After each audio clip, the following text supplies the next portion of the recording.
Screen Park Unlimited. In this episode of the Ghost Stories series, we'll be reading two stories about ghost stories in Devon. Both these ghost stories will be about phantom pigs. So the first one is called A Phantom Pig Perambulation.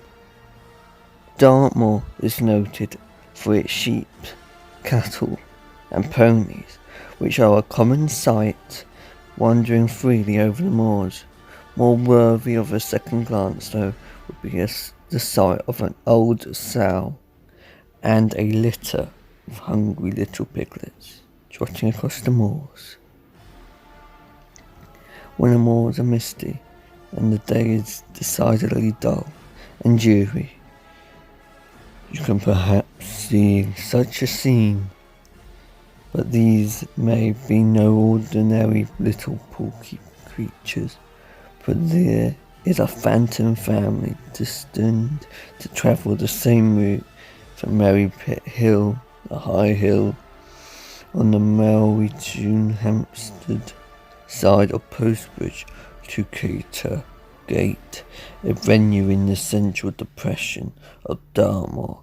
Usually on misty days, their journey of a few miles is undertaken because they are hungry.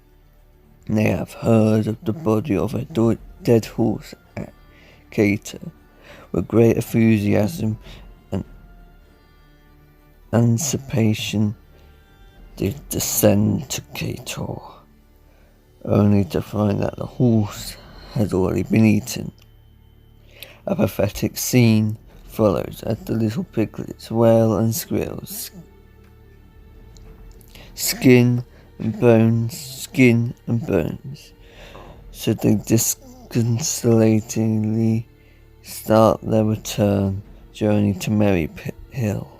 As they downheartedly trot along, they become increasingly hungry. Their plight is so acute that they end up immobilising, and the cycle of hope and despair is reenacted over and over. So that is the end of that ghost story. So next ghost story is called Judge Geoffrey's The Big Black Phantom Pig. But not all ghostly pigs deserve quite so much sympathy. George Jeffreys, the first Baron Jeffreys, was the English judge who became notorious for his harsh sentencing.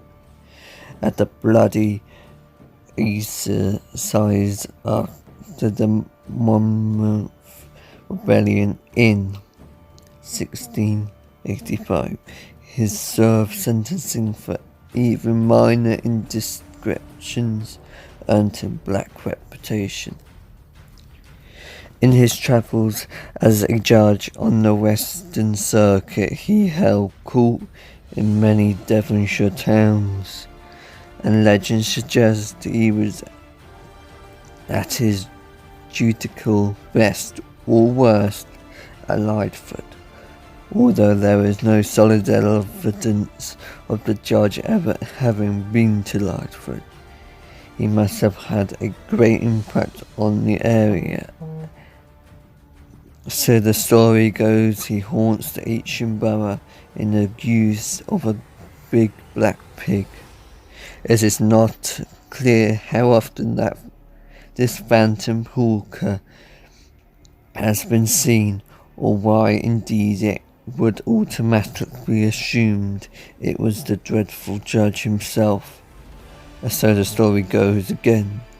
He is also supposed to haunt a room in a hotel in Exeter, but at least in Exeter he is in a more recognisable human form, whether or not it is him, and whether or not he haunts anywhere, you will have to judge for yourself.